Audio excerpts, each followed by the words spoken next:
Good morning, सुप्रभात, केम छो। उम्मीद है आप सब लोग बेहतर होंगे, अपना ध्यान रख रहे होंगे। अभी आप देख रहे होंगे न्यूज़ में कि इंडिया में लगातार कोरोना के केसेस बढ़ रहे हैं और यदि ऐसा ही चलता रहा तो फिर से हम लास्ट टाइम इसी कंडीशन में पहुंच जाएंगे। तो हम सबको जो है एक बात का ध्यान रखना है कि अभी भी मास्क लगाना बंद नहीं करना है। जिसका वैक्सीन का नंबर आएगा उसे वैक्सीन लगवाना है, तभी हम इस समस्या से बाहर निकल पाएंगे। नहीं तो ये तो लंबा हर समय का जो है वो प्रॉब्लम होता चला जाएगा। ये कि मैंने कल जो है मेरे को किसी ने रिकमेंड किया था, तो मैंने कल नेटफ्लिक्स पर एक मूवी देखा। संडे था तो एक मूवी देखा मैंने, कॉन्टाजियन। 2011 का मूवी है। आप बताइए कि उस मूवी में जैसा जिस चमगादड़ का नाम लिया गया, जिससे बताया गया कि बेड से आ सकता है ये वायरस, के पूरा सिचुएशन जैसा कोरोना के समय हुआ है ना, थोड़ा सा मूवी में जो है वो एग्जैगरेटेड फॉर्म में दिखाया गया। अदरवाइज जो है वो पूरी दुनिया में पैंडेमिक फैलने का बारे में 10 साल पहले एक मूवी बन चुकी है। कभी आपको जब आपका एग्जाम हो जाएगा, आपके पास वक्त होगा, तो कॉन्टाजियन मूवी जरूर देखिएगा आप। वो कॉन्टाजियन, ठीक है, नेटफ्लिक्स पर अवेलेबल है। अब बात इतनी सी है कि हमें इन समस्याओं से निपटना है, तो थोड़ा सा मैं सबसे कहता हूँ कि सबसे विनती भी करता हूँ, रिक्वेस्ट भी करता हूँ। जब मैं ऑफिस गया, लिफ्ट से मैंने देखा कि 3-4 लोग थे जो मास्क ही नहीं लगाए। मास्क था उनके पास, पर मास्क वो चिन्ह पर लगाए थे। सबको मैं समझाया, बोला मैंने। अब पता नहीं कितने लोगों को बोल सकते हैं, लेकिन कई लोग जो है उसको बुरा ही मान जाते हैं। अब चूंकि मैं जहाँ मेरा जो ऑफिस है वहाँ लोग जानते हैं मेरे को, इसलिए मेरी बात सुन भी लेते हैं उठ के। कई बार आप बोलोगे तो शायद वो लोग लड़ भी लें उस बात को लेके। वो सोचते ही नहीं है कि हम सब जो है वायरस के लिए घर बनते चले जा रहे हैं, हमारे जरिए वायरस आगे फैल रहा है, ठीक है। और हमें उससे रोकना चाहिए, अपने आप को ब्रीडिंग फील्ड बनने से रोकना चाहिए वायरस के लिए। चलिए, अच्छा ये बताइए, आप में से कितने लोग मनोज भार्गव को जानते हैं? कौन भार्गव? मनोज भार्गव। कहीं सोच रहे होंगे सर कौन मनोज भार्गव, नाम ही नहीं सुना हमने तो। के पड़ोस वाले भार्गव अंकल का बेटा नहीं, ठीक है ना। हम बात कर रहे हैं अमेरिकन बिजनेसमैन मनोज भार्गव की बात कर रहे हैं। वो 5 आवर एनर्जी ड्रिंक के जो है वो फाउंडर हैं, जिन्होंने जो है वो अमेरिका में एक ऐसा एनर्जी ड्रिंक बनाया हुआ है जो अमेरिकन मार्केट में 90% एनर्जी ड्रिंक उनका बिकता है। It is one of the costly, सबसे महंगे एनर्जी ड्रिंक में से वो एक है, और उसका बहुत बड़ा मार्केट शेयर है पूरे यूएस में के।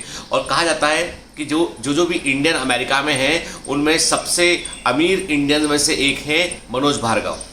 पर यदि आप उनकी कहानी सुनेंगे तो आपको बड़ा आश्चर्य होगा कि मनोज भार्गव जो है वो लखनऊ के, उत्तर प्रदेश के लखनऊ में उनका परिवार रहता था। जब वो 12-14 साल की उम्र के रहे होंगे, तब परिवार जो है वो किसी यूएसए शिफ्ट हो गया, कोई जॉब अपॉर्चुनिटी या कुछ काम मिला होगा, वहाँ शिफ्ट हो गया फैमिली। और उसके बाद फिर उनकी फैमिली ने वहाँ पे छोटा मोटा बिजनेस करना शुरू किया। मनोज भार्गव का जो है इंटरेस्ट जो है वो बिजनेस में था नहीं बिल्कुल भी।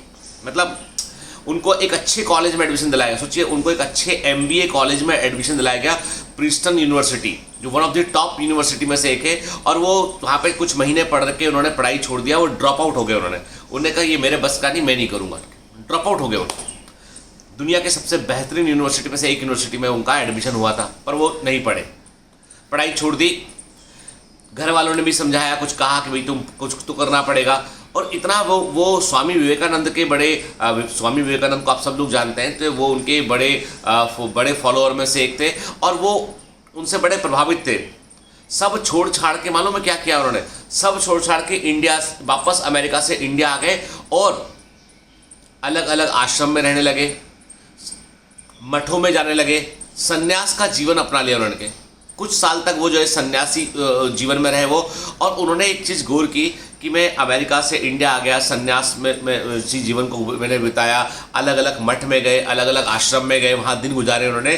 फाइनली उन्होंने महसूस किया कि जो भी शांति है, जो कुछ भी वो मन के अंदर है, ठीक है, उसको हम बाहर कहीं ढूंढ नहीं सकते, ठीक है। जो कुछ करना है मन के अंदर है। और फिर यहाँ से वो जो है वो वापस से अमेरिका लौट गए उठ के।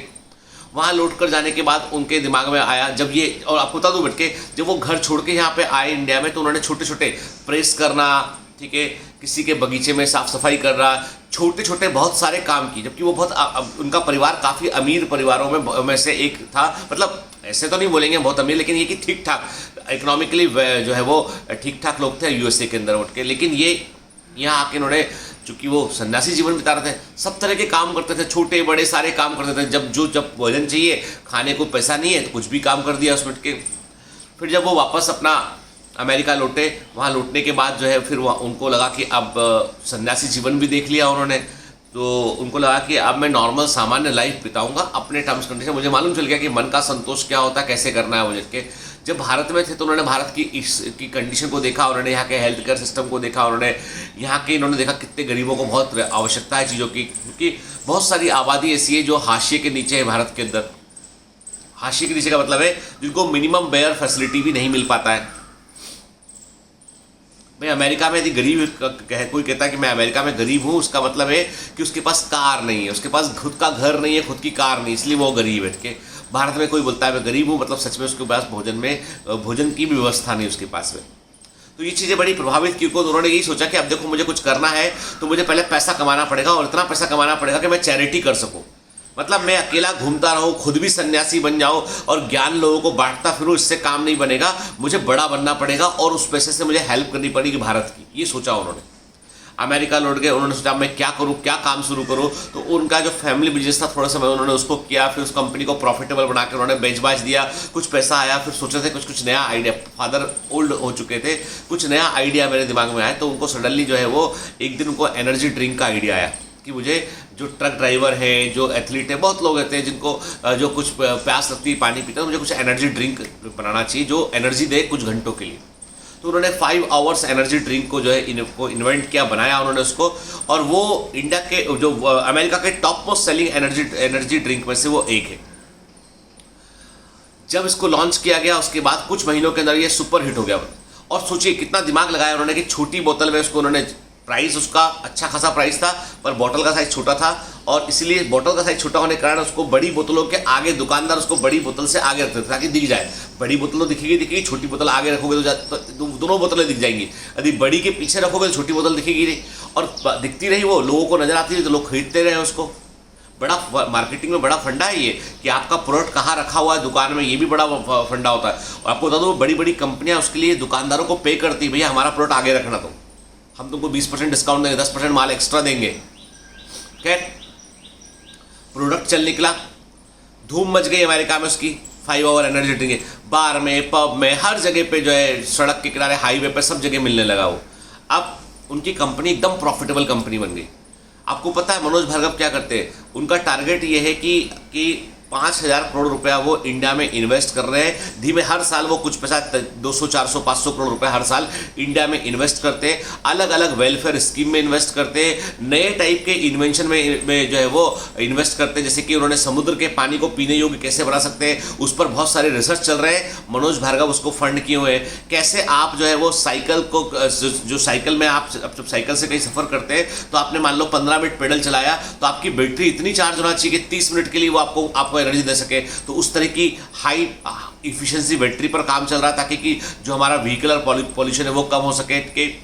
तो ऐसे बहुत सारे, और आपको तो एक बड़ा इंटरेस्टिंग इन्वेंशन पर भी काम कर रहे हैं वो, कि व्यक्ति का को एक मशीन बना रहे हैं कि आपका ब्लड सप्लाई उस मशीन में जुड़ जाएगा आपका, और कि जो भी वो कुछ इस प्रकार से वाइब्रेशन मशीन रिलीज करेगा कि जो भी आर्टरीज के अंदर जो क्लॉट है, ब्लॉक है, वो दूर कर सकेगा, सर्कुलेटरी सिस्टम को इम्प्रूव कर सकेगा, तो हार्ट अटैक से होने वाली डेथ जो है वो कम हो सके।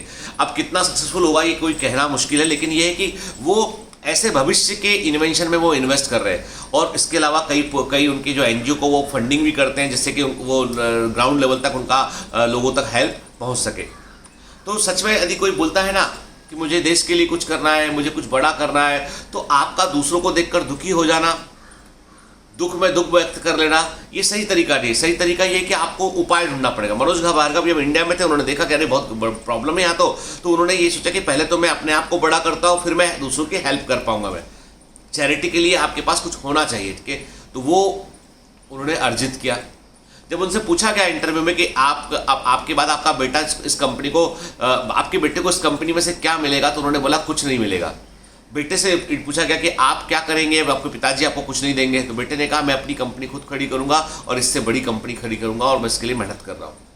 तो वो मतलब ऐसा भी नहीं है कि कोई चीज़ को बनाया है, फैमिली को ट्रांसफर कर दिया, वो ये है कि जो बन रहा है, चल रहा है, वो समाज के लिए, सोसाइटी के लिए।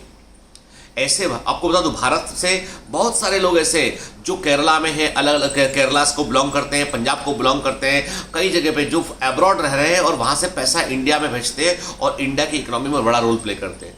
हर एक एनआरआई जो बाहर रहता है वो अपनी फैमिली को हेल्प करता है, तो हमारी कंट्री में पैसा आता है। सच्चे देशभक्त हैं, हम सब भी देशभक्त हैं। लेकिन हमको उसको उसको सिद्ध करना पड़ेगा, बोलने से नहीं बनेगा, सिद्ध करना पड़ेगा कि हम कुछ ऐसा करें जो हमारी कंट्री के आगे बढ़ने में हमें हेल्प कर सके।